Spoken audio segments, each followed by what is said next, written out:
Assalamualaikum warahmatullahi wabarakatuh, Sobat Justisia. Selamat datang di podcast perdana FIFA Justisia. Hari ini kita akan membahas suatu fenomena yang masih sangat sering terjadi di tengah masyarakat kita, yaitu nikah siri. Banyak orang memilih jalan ini dengan niat yang sebenarnya mulia, ingin menyegarakan halalnya hubungan, menghindari fitnah, atau mungkin karena alasan administrasi yang berbelit. Mereka merasa yang penting di mata agama sudah sah, saksi ada, wali ada, ijab kabul, dan kemudian mempelai juga sudah ada. Urusan surat-surat itu urusan belakangan. Tapi pernyataannya, apakah nanti belakangan ini benar-benar aman? Terutama bagi perempuan, apakah nikah siri ini adalah bentuk kemuliaan atau justru jebakan ketidakpastian? Sudah hadir bersama kita Yang Mulia Ketua Pengadilan Tinggi Agama Kupang. Selamat datang Ibu di podcast kami, podcast FIFA Justisia. Sebelum lebih dalam melangkah ke dalam tema, mari kita dengarkan profil singkat Ibu Ketua Pengadilan Tinggi Agama Kupang terlebih dahulu. Silakan Ibu. Baik, terima kasih. Host FIFA Justisia Pengadilan Tinggi Agama Kupang. Assalamualaikum warahmatullahi wabarakatuh. Tadi dijelaskan oleh host bahwa sebelum saya memberikan materi tentang nikah siri, saya akan jelaskan profil singkat perjalanan karir saya di Pengadilan Tinggi ini. Selama di Pengadilan Tinggi Agama Kupang, saya menjabat kurang lebih 10 bulan di Pengadilan Tinggi Agama Kupang. Sebelumnya adalah Wakil Ketua Pengadilan Tinggi Agama Jakarta. Ini saya berkarir jadi hakim di Peradilan Agama ini sudah sekian 37 tahun.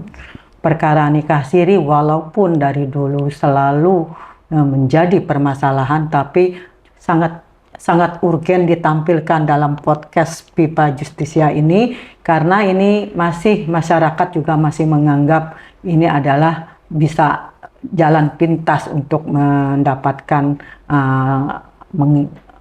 untuk melegalkan pernikahannya. Oleh sebab itu sudut pandang yang dibawa oleh host tentang materi ini masih relevan kita bicarakan di dalam podcast ini karena kita akui bahwa niat orang menikah siri itu dianggap baik. Karena apa? Ingin menjaga kehormatan. Mungkin daripada bergaul bebas, lebih baik nikah siri karena orang tuanya mungkin tidak merestui, akhirnya baik kalau gitu kita nikah siri saja dulu, maka dianggap jalan pintas. Namun dalam hukum perkawinan kita, konsep sah secara agama dan memiliki kekuatan hukum yaitu adanya buku nikah harus berjalan beriringan agar tidak ada pihak yang terzalimi di kemudian hari. Demikian ini pengantar pertamanya. Silakan, host.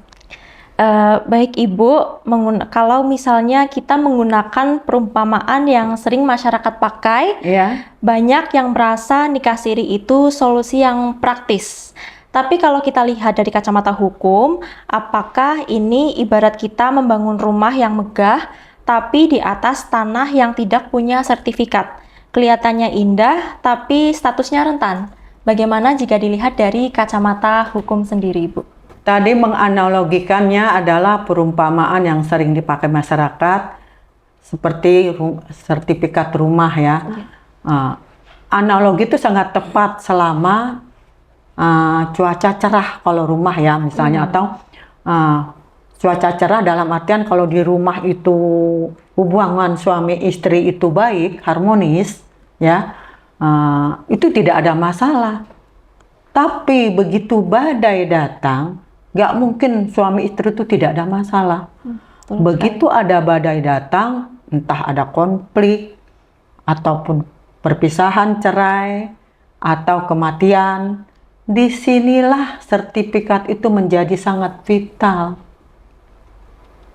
Pasti ditanya mana sertifikatnya, mana akta nikahnya.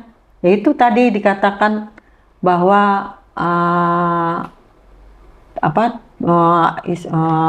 dampaknya sangat ini pada pada penghuni Pada rumah penghuni tersebut. Nah, Undang-Undang Nomor 1 tahun 2000 tahun 1974 dan Undang-Undang Nomor 2 tahun 46 menegaskan pencatatan nikah bukan untuk mempersulit ibadah. Tadi sudah saya terangkan juga. Bahkan kan orang suka mengatakan, kalau nikah dicatat itu ribet. Ya. Udah yang penting kan sudah tadi dikatakan oleh host, yang penting ada rukun nikah.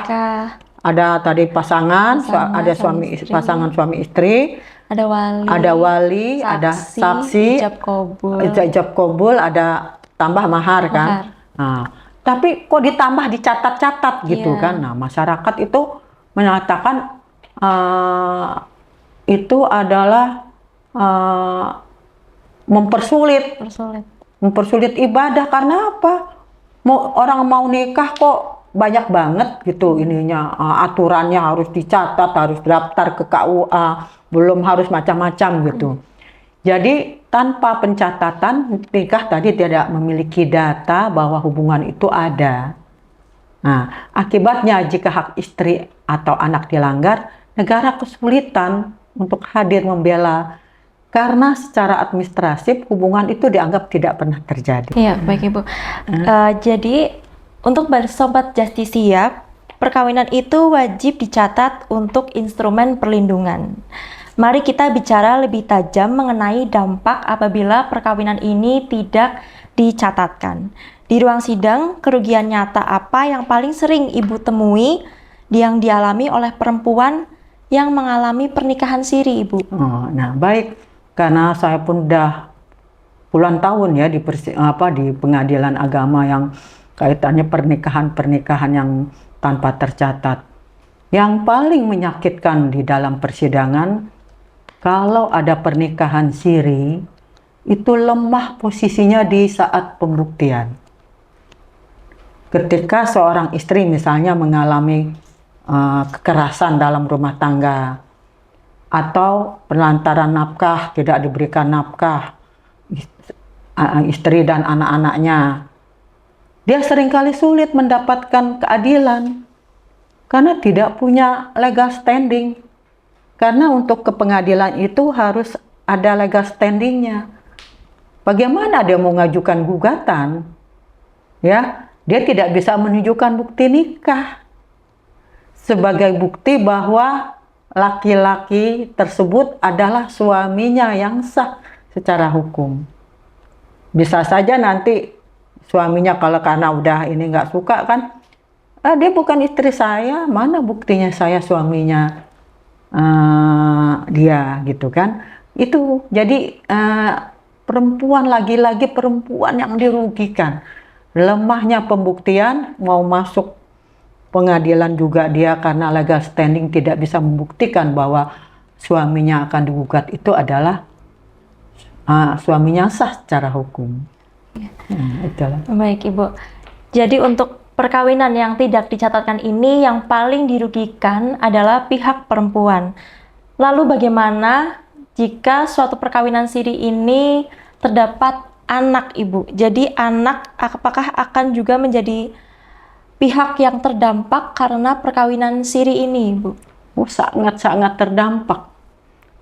Baik istri, baik anak sangat terdampak pernikahan siri ini. Benar sekali, anak hasil nikah siri, status hukumnya apa? Karena tidak ada bukti bahwa di bapaknya ini anak dari anak ini bahwa dari bapaknya ini, karena nggak ada buktinya. Seringkali hanya anak yang dalam pernikahan siri itu hanya mempunyai hubungan perdata kepada ibunya. Di Dukcapil itu tertulis kan, hubungan kan ada di dalam Dukcapil itu hubungannya perdatanya kepada ibunya, karena tidak ada nama bapaknya, karena nggak ada buku nikah. Untuk mencantumkan nama ayah di akte kelahiran, kan anak itu lahir kan harus ada aktenya kan. Untuk mencantumkan nama ayah itu sangat rumit sekali, sangat rumit jika tidak ada buku nikah. Makanya Dukcapil itu selalu menyarankan isbat nikah. Kita kan pengadilan agama menyelenggarakan isbat nikah terpadu. Supaya itu hak-hak perempuan dan anak terpenuhi. Karena ada buku nikah. Tidak ada buku nikah berdampak terhadap anak dan istri tersebut. Iya. Mengenai dampaknya di ruang sidang kalau posisi seorang istri mengajukan gugatan karena dia menikah siri, yang paling menyakitkan adalah lemahnya posisi pembuktian. Ketika seorang istri siri mengalami kekerasan dalam rumah tangga atau penelantaran nafkah, dia seringkali kesulitan mendapatkan keadilan karena tidak punya legal standing. Dia tidak bisa menunjukkan bukti, buku nikah sebagai bukti bahwa laki-laki yang tersebut adalah suaminya secara sah di mata hukum. Belum lagi soal harta bersama. Kalau soal harta bersama bisa saja perempuan itu lebih banyak kontribusinya dalam mendapatkan harta bersama. Tetapi tidak bisa karena dia tidak bisa menunjukkan bahwa itu harta bersama itu diperoleh selama pernikahan. Dan hak waris juga. Jika suaminya meninggal dunia, istri seringkali terabaikan dalam pembagian waris. Istri dan anak-anaknya ya, seringkali terabaikan dalam pembagian waris. Karena namanya tidak tercatat dalam dokumen kependudukan sebagai istri sah. Apalagi kalau anaknya banyak ini. Anaknya misalnya 5. Nah, belum nanti dia punya istri sah. Nah ini kan terabaikan. Bukan lagi soal negara, kadang-kadang orang beranggapan, oh negara kok ikut campur soal urusan privat. Tetapi dalam hal ini negara ingin memastikan bahwa perempuan tidak ditinggalkan begitu saja tanpa jaminan ekonomi dan hukum.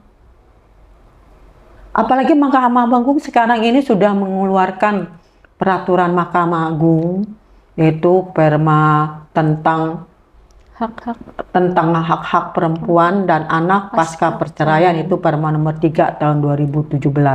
Itu sangat membantu hak-hak perempuan, tapi Perma ini bisa terrealisir kalau ada buku nikah. Ya. Sayang kan peraturan Mahkamah Agung sudah memikirkan tentang perlindungan perempuan ini, tetapi malah perempuan mau jadi korban pernikahan yang tidak tercatat.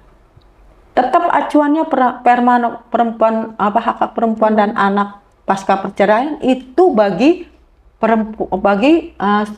yang melakukan pernikahan tercatat. Tidak berlaku untuk pernikahan siri. Jadi pernikahan siri ini sangat sekali merugikan wanita. Satu lagi juga, Majelis Ulama Indonesia juga mengatakan bahwa nikah siri itu tersembunyi. Sir tadi nggak sembunyi-sembunyi, ya. Jadi tidak dicatat, tidak diumumkan. Padahal istilahnya itu sir itu. Nah, ini Majelis Ulama Indonesia mengatakan pernikahan siri, karena nikah itu kan harusnya diumumkan, dicatat, ya. Tetapi ini tidak dicatat, tidak diumumkan, akhirnya lebih banyak mudaratnya. Mudaratnya itu dalam artian lebih banyak bahayanya daripada maslahatnya. Maslahatnya hanya mungkin sesaat kan, oh dia menghindari pergaulan bebas. Tapi mudaratnya itu lebih banyak. Bahkan ini agak panjang saya ini. Bahkan kalau di Komisi Yudisial, kalau ada hakim terjerat selingkuhan gitu ya, terikatkan, kadang-kadang hakim ini kan tinggal nggak bawa istri, akhirnya ketemu dengan perempuan, supaya tidak berzina nikah siri saja gitu kan. Nah itu kalau di Majelis Kehormatan Hakim itu ada yang beranggapan ini adalah termasuk namanya selingkuh kan, walaupun nikah siri dikatakan selingkuh karena tidak ada bukti dia sebagai suami istri, sebagai buku nikah. Itu dianggap hukuman berat itu. Kemarin saya wawancara dengan Komisi Yudisial bahwa kalau ada ASN atau hakim yang melakukan pernikahan siri itu termasuk hukuman berat. Karena selingkuh, karena itu Majelis Ulama Indonesia juga mengatakan itu adalah lebih banyak mudaratnya. Lalu bagaimana jika sudah terlanjur melaksanakan perkawinan siri?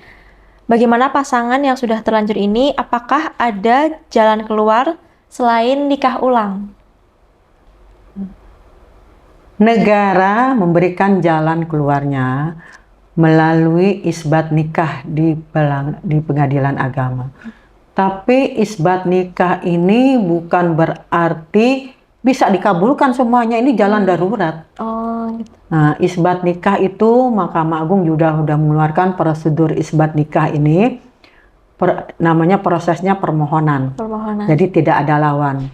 Permohonan pengesahan nikah. Pengadilan akan memeriksa apakah syarat sah menurut agama dulu sudah terpenuhi. Tadi seperti dikatakan host, harus ada rukun nikahnya. Rukun nikahnya apa terpenuhi, terus syarat-syarat nikahnya apakah sudah terpenuhi, apakah sudah ada walinya. Nah, kalau yang lebih parah lagi, kalau yang udah tua, pernikahannya udah lama kan, kadang walinya sudah meninggal kan. Nah, saksi-saksinya apakah mengetahui memang nikahnya itu dulu walinya wali yang benar. Kadang-kadang kan ada walinya tuh asal diambil saja kan. Seperti kasus apa artis tuh saya lupa itu ya. Wah, ambil aja walinya. Lupa saya ada tuh kasus. Macica Mukhtar.